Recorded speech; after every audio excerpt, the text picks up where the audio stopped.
Oi, meu nome é Renato Spark. Partilhar para transformar.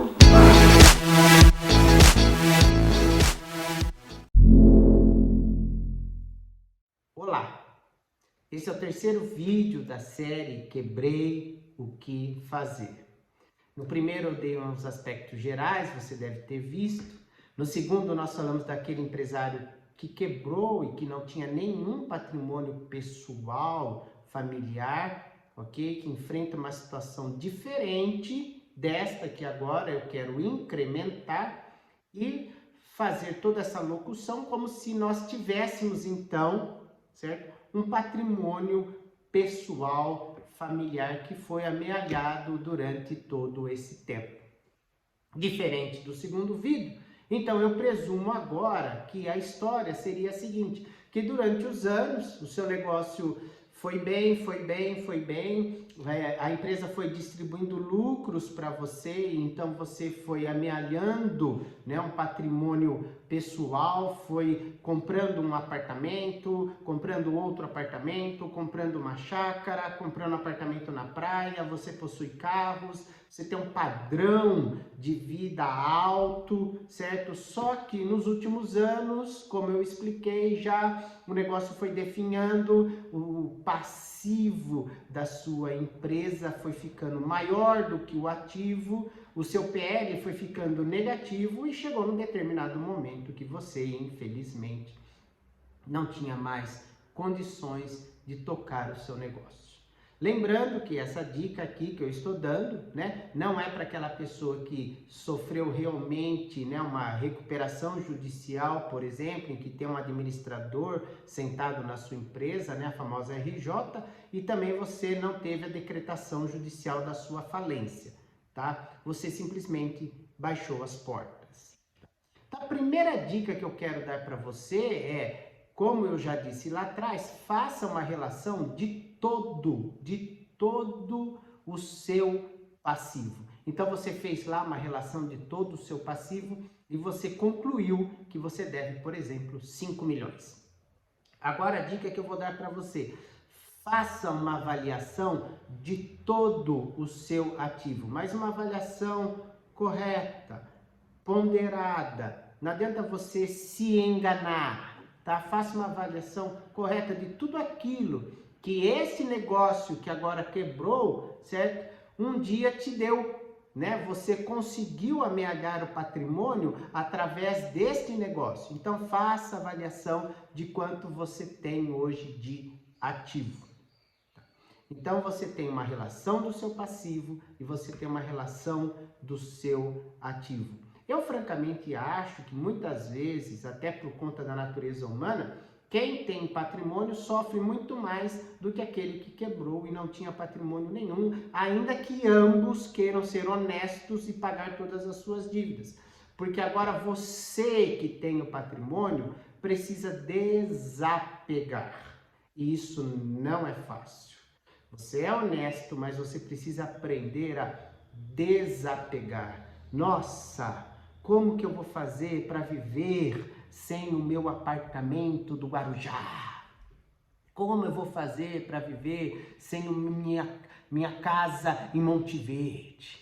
Né? As casas de veraneio são as primeiras que são postas à venda, as mais difíceis de vender e que fica mais desvalorizado, né?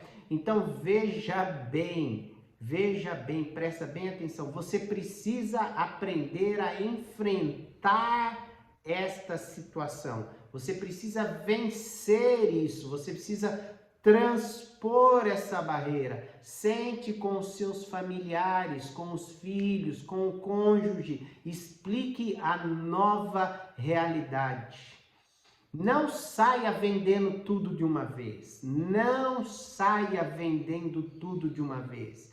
As pessoas têm que ver, os seus credores têm que ver que você é honesto. Contrate alguém se você não tiver condições de negociar tudo com todo mundo. Contrate um bom advogado para que ele faça isso para você, para que ele negocie as dívidas para você, para que ele possa fazer os instrumentos de negociação, para que ele possa defender você nos possíveis processos que venham e não deixe isso virar uma bola de neve grande, gigante, que vai te atropelar e que vai se tornar uma coisa muitas vezes impagável.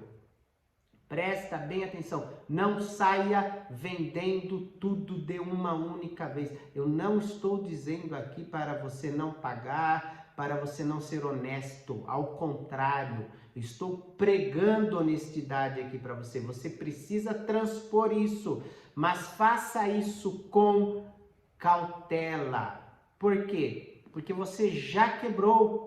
Então você tem que colocar uma pá de cal sobre esse assunto, de forma que isso não atrapalhe você. Porque agora você tem duas situações que você precisa administrar. O seu retorno dos negócios, seus retornos do negócio, você tem que voltar. Ou você vai voltar sendo CLT, ou você vai retornar ao mercado abrindo um novo negócio e agora não cometendo os mesmos erros, evidentemente, que você cometeu no passado. Mas você precisa aprender agora também a administrar essa balança, esse funil do seu passivo e do seu ativo.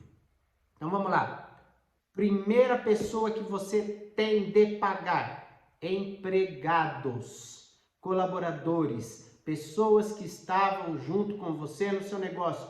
Não deixe pais de família e mães de família em necessidade. A primeira coisa que você vender, você usa para pagar estas pessoas, porque são pessoas como você, são pessoas que dedicavam a sua vida dentro do seu negócio, que sabiam que trabalhavam e que você tinha um lucro sobre a vida delas, a mais-valia. Não deixe de pagar estas pessoas, elas são as primeiras pessoas que você deve pagar. Segundo, fornecedores. Por quê? Porque eles são empresários igualmente a você. E se eles tinham um relacionamento contigo, se eles tinham essa via de mão dupla, se eles tinham aí uma conferência com você, se você era leal com eles, eles não vão se importar de fazer uma boa negociação com você quando eles virem que você é honesto, que você quer acertar, que você quer pagar e você vai fazer negociações ótimas. Ele vai querer receber o custo daquilo que ele te vendeu. Ele não vai querer receber o custo, mais os impostos, mais o lucro. Ele vai querer receber o custo. Você vai conseguir, numa mesa de negociação, fazer excelentes negócios. Então você começa a se desfazer de alguma coisa do seu patrimônio, certo? Para pagar colaboradores e para pagar fornecedores. A essa altura do campeonato, você já vai estar ou empregado ou você já vai ter um novo negócio. Então, quero te dar também a mesma dica que eu já dei lá para aquele que não tinha nenhum patrimônio. Monte um fundo para pagar o passivo. E esse fundo para pagar o passivo, ele vai ser formado daquilo que você vender e dos novos rendimentos que você tiver. Então, em primeiro lugar, colaboradores. Em segundo lugar, fornecedores. Em terceiro lugar, bancos. Muito provavelmente você deve para bancos. Os bancos você precisa pagar, mas você tem que entender uma coisa. Os bancos lucram muito emprestando dinheiro, mas lucram muito também tendo prejuízo na sua carteira de crédito. Isso vai para o fundo perdido e traz para o banco um aproveitamento de impostos, certo? E os bancos lucram com isso também, tá? Então, eles fazem negociações, depois que está no fundo perdido, excelentes. Aqui, eu tenho aqui no meu ranking de negociações com o banco, dívidas que foram pagas em torno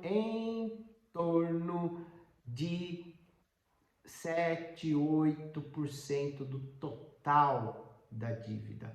Nós tivemos até 1 ou 2 casos que foram melhores, mas foram pagos à vista, certo? Então, mantenha o seu fundo, certo? Contrate alguém para negociar com os bancos, certo? Os bancos vão entrar com processo para a pessoa segurar esses processos e num determinado momento faça boas negociações com os bancos. Ah, Renato, mas eu tinha um contrato lá em que não era aval, tinha garantia real. Eu já tive negociações com garantia real que foram extraordinárias. Por isso, contrate um especialista que tenha capacidade técnica de brigar com os bancos. Eu não estou dizendo que não vai pagar, mas banco tem muito dinheiro. Tá? Então negocie com eles, eles vão ir até o limite que eles puderem ir, tá? E por último, o governo,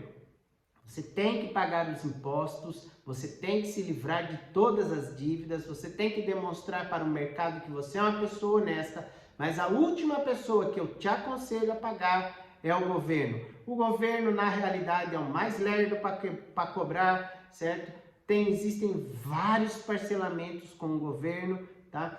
Então, assim, tente de uma forma ou de outra administrar isso através de um bom corpo jurídico, certo? Para quê? Para que você possa, então, fazer uso dos refis, fazer uso dos parcelamentos extraordinários, fazer uso da transação tributária, fazer boas negociações com o fisco também, a fim de quitar todas as suas dívidas. É muito importante que você tenha isso em mente. Então, primeiro, não saia vendendo todo o seu patrimônio a qualquer preço, desesperado, tá? Porque você não precisa disso.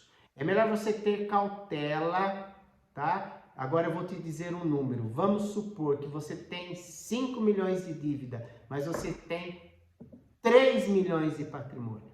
O que adianta você queimar todo o seu patrimônio, certo? Se ele não é suficiente para pagar a dívida.